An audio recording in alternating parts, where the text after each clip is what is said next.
So I'm very excited today. I just grabbed the E36 from my storage unit. I have a little something for this car that I've wanted for a very long time, and that has to do with the tails. So I finally got my hands on a set of Lucids. My homie Takim hooked me up with these. He sent me these off his car. I don't think he really wanted to sell them, but he said he knew I really wanted them, so he said he'll give me a set. So shout out to him for these. I've been looking for Lucids for a long time, and I am hyped. These are gonna look fire. UPS kind of screwed it, and they cracked these corners, but it's all good. I just glued them. Those are hidden anyway, so I'm not tripping. The lens is fine, which is all that really matters. But we're gonna try to file a claim with UPS and see if they'll pay us for those. But either way, very excited to have those. You cannot find Lucids in the States, if you guys are familiar with the taillight market on E36s. So it's gonna replace these Euros. Not that they're bad, but they're just too basic. Everyone has them. So I might throw these Euros on the vert and get rid of the ambers. I don't know. I don't mind amber on the vert, but I think these would look cleaner. And since this thing's getting the Holy Grail tails, I wouldn't mind. So let's see. I've done not a lot of work to E36s in my day, so let's see what goes into all this. It appears that there's just a black plastic cover that pops right off. All right, yep, that was easy. So I guess that's what you gotta do. Very simple. And then 3 bolts, connector.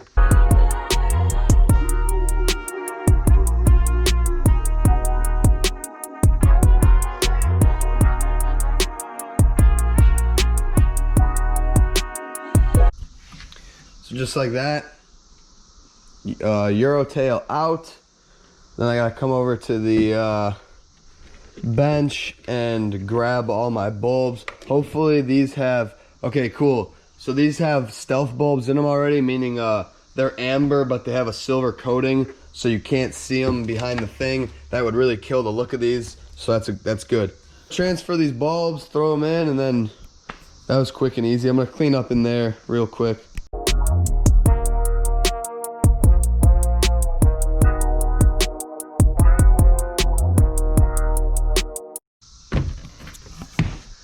Oh man, that looks sweet. Wow, I am like beyond hyped. I gotta throw this one in, close the trunk, pull it out, and then actually see how it looks from afar. But so far, I am hyped. All right, both of the Lucids are in. Time to see if the lights all work. I'm hoping.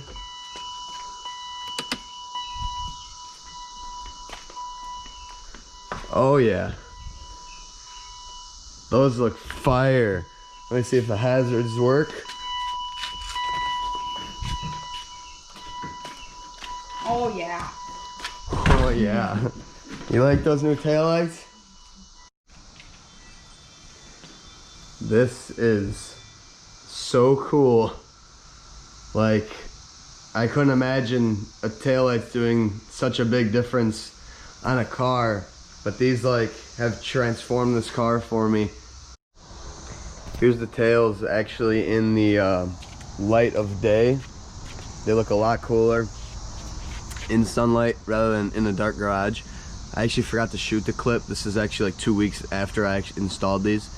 But yeah, these things still love them on this car. They don't get old.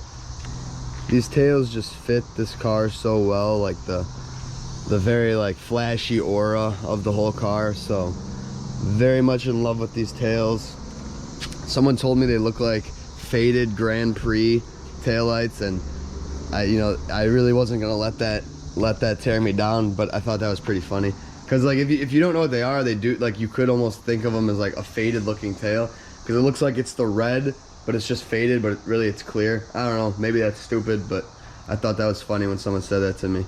Heading to my first ever Cars and Coffee with Tom Yam, and meeting up with a bunch of the E34 guys there.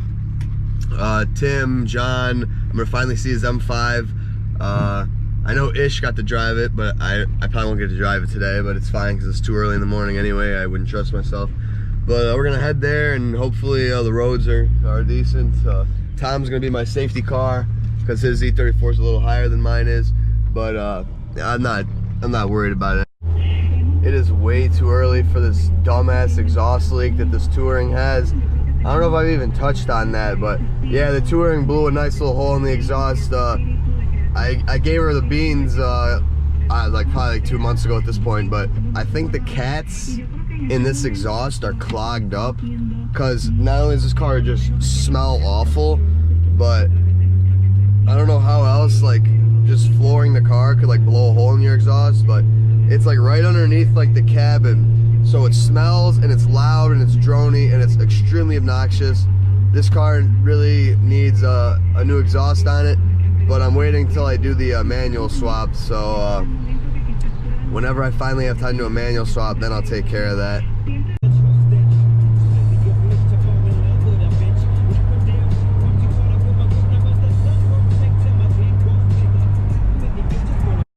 So at this Cars and Coffee, lot was full. So we got 1, 2, 3, 4, 5, 6, 7, 8 E34s here. Pretty cool to see them all. We got Mike's, Tim's, Dakota's, John's on 5, Unknown, mine, Tom, aka Kyle, and Alpina E36. Something a little different than you see from around here, but this thing is pretty rad. Some soft lines that I think my wagon needs, but yeah, we're out here.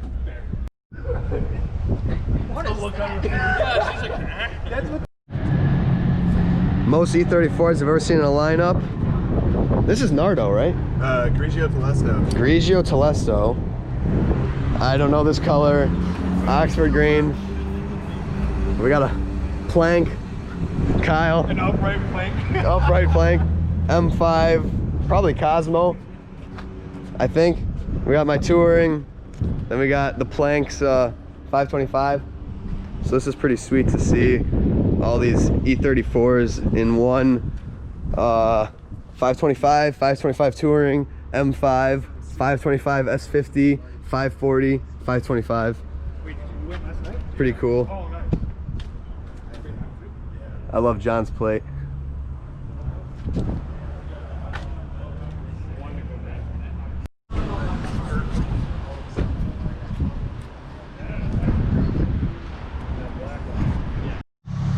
The wagon survived Cars and Coffee.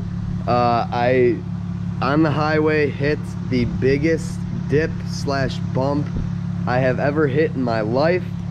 It was so crazy that my subframe smacked the ground so hard it bounced, 2 front wheels came off the ground, and the car just kind of sent itself into the emergency lane, kicked up dust and everything, a bunch of rocks.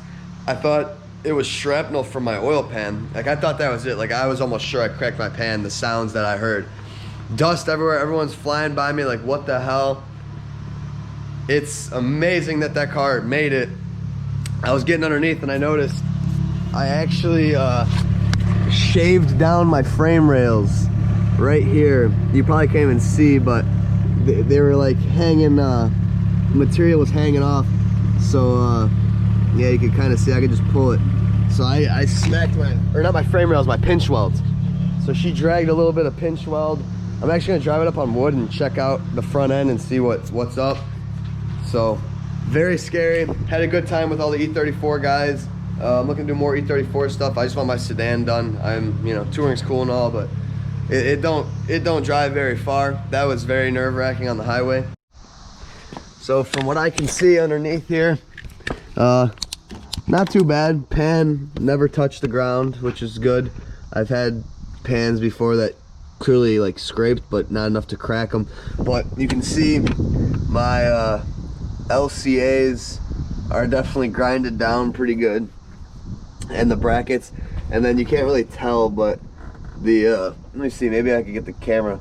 Yeah, the subframe's scratched up pretty good. That's what hits, and I mean, when you smack your subframe, it is a pretty gnarly sound. But other than that, everything out down here is looking good. LCA's rubbing is nothing new to low E34 guys. So if you have a low E34, you know that. Oh, I also woke up this morning to the E36 decided to just dump coolant all over the floor. I took the airbox out and I took the bumper off. If you come down here, you kind of see that it's leaking from right about the middle, but also here and here. But the mainstream, if you follow it up, it's leaking off the harmonic balancer, which means it's leaking down the front of the motor. And that only leaves you with kind of two things, the thermostat housing or the water pump. The thermostat housing looks pretty damn old, so I can't remember what the previous owner said. I don't think this car is ever, it doesn't look like it's had either of those done. I gotta look it up. The radiator is definitely new, so that's why if you come over here, it's making me a little nervous as to why there's coolant dripping down this radiator. And that's what this spot is. And then that lone spot, I have no idea. This hose doesn't have a hole in it, so I'm kind of confused as to that. I felt with my finger, it is cool and it's not power steering, but I don't really know, to be honest. I gotta take this fan off, and then I'm gonna try to get in there and see if I can find for sure. I might run it right now and let it get hot so I could get a better idea. Or like I said, get a pressure tester before I delve into things here. So, I mean, I don't want to do a radiator and everything, but this doesn't look like it's coming from the hose. It looks like it's coming from the radiator because the hose is tight. So, I cannot say for sure. I think I'm just going to run it, let it get to temp. And I let the E36 idle, get warm, and I squeezed this upper hose, and it is leaking from between the hose and the radiator right there. I cannot tell if it's a cracked radiator or the hose. The hose clamp, I mean, is tight, so I don't really know. So that's one thing solved. As for the other leak, it hasn't leaked yet. I put cardboard under there to make sure that I'm looking at fresh. So I'm gonna give it, an hour or two, see if it leaks anything. But it is coming from the front of the motor. I checked underneath and it drips down the between the harmonic balancer and the pan. So the only thing that could really leak from there is the thermostat housing cover, or the thermostat housing, I guess, or the water pump. I looked underneath the thermostat housing from the side and there's nothing leaking out of that. So I think it's the water pump, either the seal or maybe the shaft is bad and it's leaking out the shaft. Not really sure, but either way, that's a bad leak. I don't want that. I don't want that. So hopefully the Calypso will be in business and I can enjoy that while this thing's down. Not that it'll be down for long, but whatever. E36 things, right?